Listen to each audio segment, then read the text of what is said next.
आमर बरगढ़ जिले में गला नवेम्बर 28 तारीख रु धान बिक्री बटा लगी जेन मंडी सब खुली छे इ 15 दिन भितरे जेन प्रकार प्रक्रिया चली छे धान रो किणा बिका के नहीं करी चाषी मानकर पाखे टोकन आसवा के नहीं करी सेटा गोटे बहुत चिंताजनक संकेत करुछे।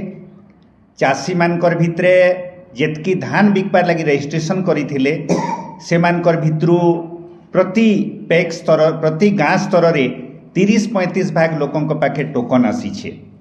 60-65 भाग चाषी मानकर पाखे एबे तक टोकन नहीं पहुँचे। विभिन्न मंडी मानके चाषी माने नहीं करी जेन धान रखीछन हजार हजार लाख लाख क्विंटाल हिसाब रे सरकार तरफ रु जेन प्रकार सीमा गुटे बांधी देइछन लिमिट करी देइछन जे दिन को एतकी धान उठी पारबा से परिस्थिति रे गुटे संपूर्ण अचलावस्था आड़े धान किना बिका अवस्था जोथिबार संपूर्ण गुटे संकेत मिलुछे। आ सरकार मिल मालिक मानकर चापरे ये तो मिल मालिक मानकर उपरे निर्भर करी धान किना बिका करसन।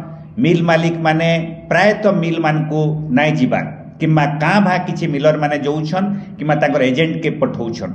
ई परिस्थिति रे आमे माने अनुभव करूछु जे ई वर्ष जेन धान किना बिकार व्यवस्था 2001-2 मसीहा भलिया गोटे अचल अवस्था के जोथिबार सूचना मिलुछे। आ चाषी मानकर भितरे एता के नहीं करी गोटे आतंक आ आशंका बढ़ी बढ़ी चली छे। ई वर्ष आ 10 दिन पर धनुयात्रा आरंभ हेबा आ धान किना बिका के नहीं करी जेनता एंता मंथर चली थिबा आ धनुयात्रा आसी जिबा ताले ई अंचल चाषी मानकर लागी इटा गोटे शोषण रो प्रकृति रे कंसराज प्रतिष्ठा हेला बागी स्थिति हेबा। से परिस्थिति रे चाषी मानकर भितरे जेन असंतोष अतीत रे जेन रकम रो आंदोलन रो इतिहास रही छे सरकार आ प्रशासन एबेनु सावधान हेबार कथा। आ इस समस्यार समाधान से तत्काल 3-4 दिन भितर करबा लागि उद्यम करुन।